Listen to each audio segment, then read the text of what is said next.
In terms of tackling security, there is lack of political will. Beyond the headlines. Who are the sponsors of insecurity in this country? From breaking news to everyday conversations, this is where Nigeria's conversations begin. We track the issues shaping Nigeria and the world today. The world is talking, and we're listening. This is Trends on LJE News. Hello and welcome to yet another edition of Trends on LJE News, where we bring you the latest and developing stories in Nigeria and of course across the globe. My name is Omotola Adeleke. I also have right here with me Esther Undoma. Esther, you're welcome to the program. Thank you. Hope we're ready for today's interaction, of course. Sure. All right. Don't forget you can be a part of our growing online community by hitting that follow, like, share, and subscribe button right now on all platforms at LJE News. All right. Let's quickly run through our headlines for this edition of Trends. Opposition leaders demand fresh amendment of Electoral Act. APC says opposition angry over Electoral Act amendment. INEC reschedules 2027 presidential poll to January 16 under new Electoral Act. Tinubu, I didn't kill or harm any opposition party. Tinubu pushes for constitutional amendment on state police. Primate Ayodele predicts sitting president's death before 2027. NDPHC seeks tariff hike for Band B to E to rescue power sector. Woman accuses Works Minister Umahi of harassment and 304 million naira debt. Now to the lead story. Leaders of the African Democratic Congress ADC and the New Nigerian People's Party NNPP have urged the National Assembly to begin the fresh amendment process of the Electoral Act, calling for the removal of what they described as objectionable provisions. Speaking at a press conference in Abuja, NNPP National Chairman Ajuji Ahmed said the review is necessary to strengthen Nigeria's electoral system. Notable opposition figures present included former Senate President David Mark, former Vice President Atiku Abubakar, and Labour Party's 2023 presidential candidate Peter Obi, alongside other party stakeholders. Also, the National Publicity Secretary of the All Progressives Congress APC, Felix Moka, has said opposition leaders are upset over the newly amended Electoral Act because it disrupts what he described as their strategy for the 2027 elections. Moka alleged that key opposition figures plan to use the absence of real-time electronic transmission of results as grounds to challenge the 2027 polls. He argued that they were aware that internet connectivity is uneven nationwide, making universal real-time transmission impractical. His remarks followed President Bola Tinubu's signing of the Electoral Act Amendment Bill 2026 into law. However, opposition parties insist the amendment undermines electoral transparency and fairness ahead of 2027. All right, Esther, this matter that concerns the passage of elections electronically has been lingering for a while now, and I still believe it's still going to linger probably a month or even in 2027, even despite the fact that 2027 election starts January. But let me ask you this question, especially from what Moka just said, the APC spokesperson. He said that the opposition leaders are planning to use the real-time passage of our election results as a legal way of probably just want to defend themselves and all that. They are planning to want to use that means to challenge them legally. But is there anything wrong with that?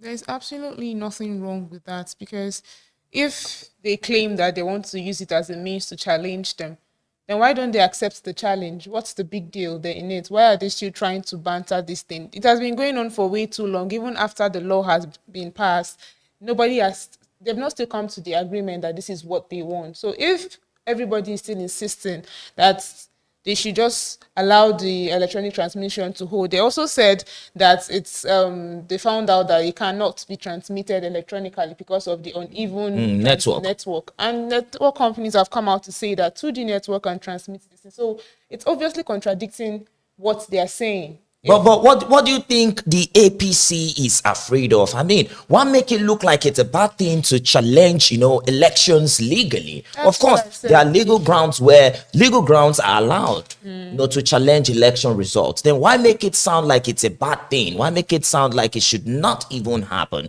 What do you think the incumbent, the APC-led government is afraid of? I said that one time on the program that they don't even know. They are both politicians. They don't know what their strategy might be. They feel like if they pass it into just electronic transmission, they have the upper hand of winning, because clearly Nigerians are clamoring for fair election, and there is 70% chance if the results are transmitted electronically, it will be like very difficult for them to actually rig the elections and have their way with it. So they don't want to give any slight chance to losing the election. Don't you think this is another time for Nigerians to clamor for this real-time passage of election result, with the statement coming from the APC? Because obviously it's looking like, come on, legal grounds are safeguards for elections and also safeguards for opposition leaders who might feel unsatisfied with election result. Don't you think Nigerians should bank, on what the APC spokesperson is doing to ensure, that the electoral results are transmitted electronically? And of course, we just heard opposition leaders coming out to say, no, we reject, the Electoral Act amendment that you just passed into law. We need you to re-amend it, So what do you think about all this? Honestly, it's really sad that no matter how hard we try as Nigerians to influence the decision of our lawmakers, it's always swept under the carpet. Because over time, we've tried protests, we've tried dialogue, we've tried online means. What more would you have Nigerians do except violence? So are you calling for violence? I'm not calling for violence. I'm only saying they are pushing us to the extreme, because that might lead to violence. That might lead to violence from what they are doing, because clearly we've tried other fair means of appealing to their conscience, but it's not working. What else would you have Nigeria? They keep pushing Nigerians, and they know very well that we've had it up to the neck points where everybody's insisting that, okay, this is what we want. But they are scared of the unknown, because they know possibly for a fact that if it's transmitted electronically, how would they have the easy... Is that even being scared of the unknown? Or you're scared of what you know already? Let's say that they're scared of what they know, because how would you manipulate it if it's transmitted? Will you go to the transmission? And it's going to be very difficult for them to manipulate it. So they just want to keep frustrating the effort so that Nigerians can probably just give up on voting, because they already know that once it's normal manual voting, they know what they always do. All right, let's move on to the next story, and this relates to the elections as well. The Independent National Electoral Commission, INEC, has revised the timetables for the 2027 general elections, moving the presidential and National Assembly polls to January 16, 2027. The adjustment follows the repeal of the Electoral Act 2022 and the enactment of the Electoral Act 2026, which introduced new statutory timelines for conducting elections in Nigeria. Under the updated schedule, governorship and state houses of assembly elections will now hold on Saturday, February 6, 2027. INEC said the changes align the electoral process with the new legal framework. Elections starting on January. Elections starting January. What do you think about that? It's a good way to start the year. Don't you think it's somehow going to disrupt the celebratory, mood, the enjoyment that comes with the new year? The tricky politicians. If you have a clear mind, then just start the year knowing fully well that this year determines your faith. So it's a very good way to start the year. At least there was no money, because they wanted to manipulate them into taking this into the year so they can have more time to, go about their tricky movements and obviously rig the election. So when people are out on the holidays and going about their celebrations, I think it will give them a little bit of destabilizing moments for them. So you think INEC did a great job here? Yeah, I commend that. At least they didn't influence their decisions, because at the other time they were insisting that it will clash with the Ramadan. The Ramadan. At least, well, they proved me wrong when I called them the dependent. All right. President Bola Tinubu has dismissed allegations that he is orchestrating defections from opposition parties to the All Progressives Congress. Speaking during an interfaith iftar with senators at the presidential villa, Tinubu insisted he neither coerced nor pressured any politician to switch allegiance. He rejected claims of weakening the opposition, stating that critics are entitled to their views, but that he cannot fault individuals who choose to leave what he described as a sinking ship. The president linked current political tensions to broader national challenges, including terrorism and banditry, and urged leaders to uphold unity and constitutional democracy. President Bola Tinubu has also called on the Senate to amend the constitution to allow for the establishment of state police, citing rising insecurity across the country. Speaking during an iftar with lawmakers at the presidential villa, Tinubu said terrorism, banditry, and insurgency require urgent structural reforms. He urged senators to begin constitutional amendment to enable states secure forests and protect citizens. The president also defended his administration's economic reforms, particularly the removal of fuel subsidy, describing it as a step against monumental corruption. Tinubu thanked lawmakers for supporting reform efforts, expressing optimism about economic stability and future prosperity. Esther, do you support the need for state police in Nigeria? 100. I support it 100 because it gives the imagine where you just know that the state policing is in the individuals that know the states more than maybe someone from Plateau working in Enugu. Now you're an indigene of the state. You know the loopholes. You know this is the dangerous area. You know this is the area to protect. You know this is the area to look away from. You know, it's strategic for the state policing.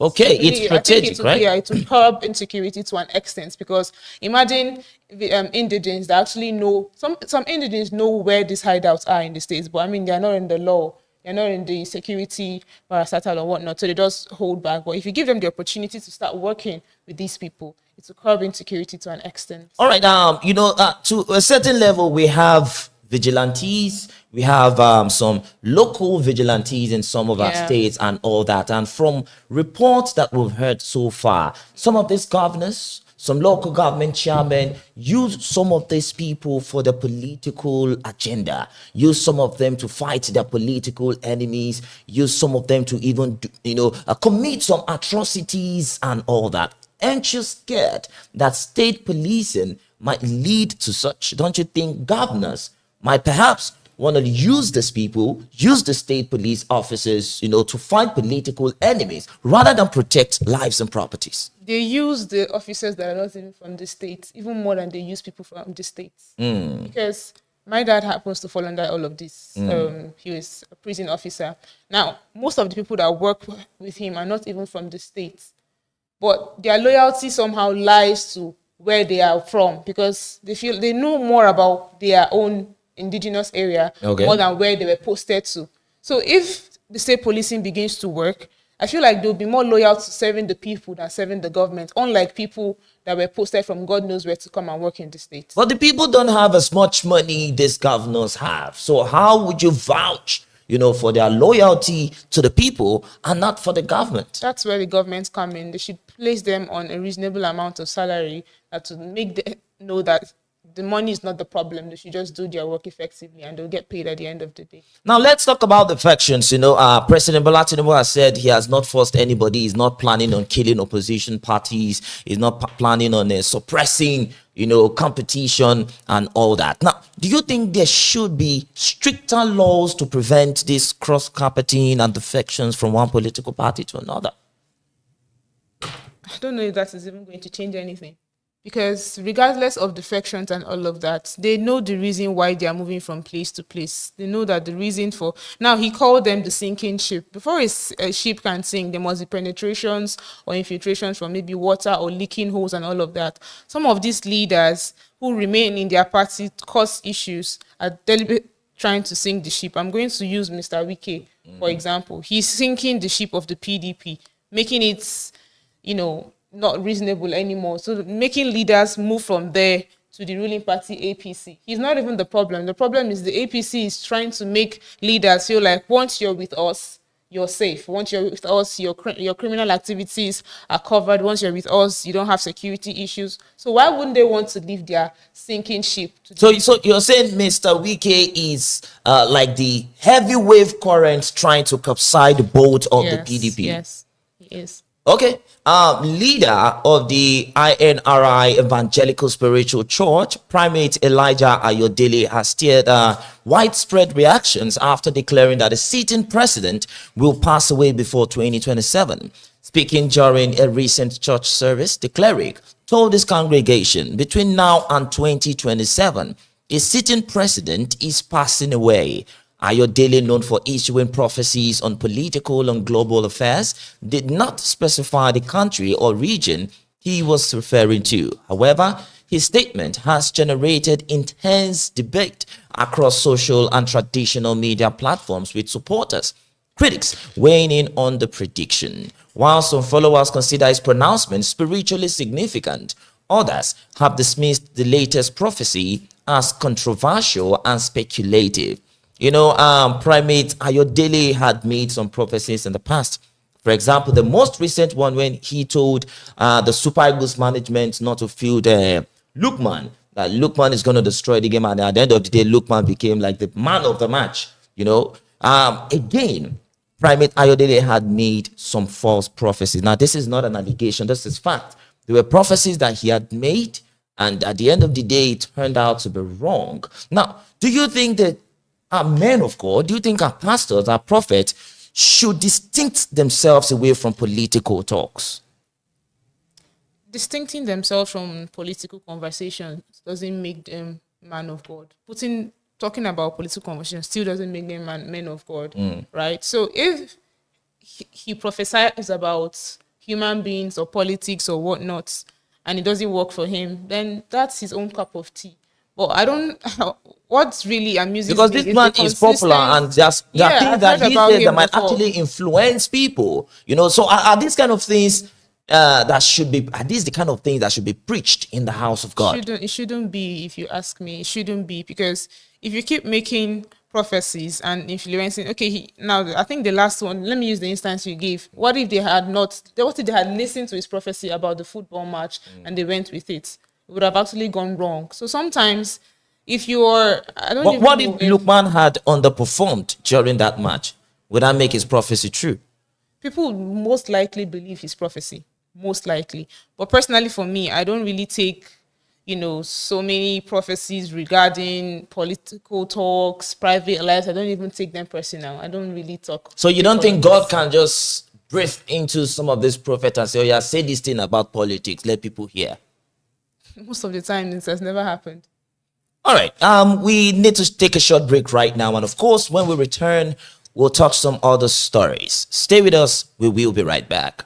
As a people and members of LJE Green Community, we share a deeper commitment to protect not only our environment, but also the rights and dignity of all individuals within our reach.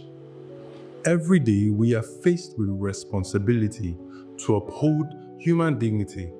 If you see something happening around you, do not turn blind eye. We must act, because that's where our role as ambassadors come in. Being an ambassador doesn't require any superpower. It requires awareness, compassion, and the willingness to speak up. If you see something, say something. It's our duty to stand up for justice and amplify the voices of those who can't speak for themselves. One voice can spark a movement, and together we can create a nation that values human life. You can reach us on 070-5236-8821 or visit our website at www.ljenigeria.org to report a violation. Remember, if you see something, say something.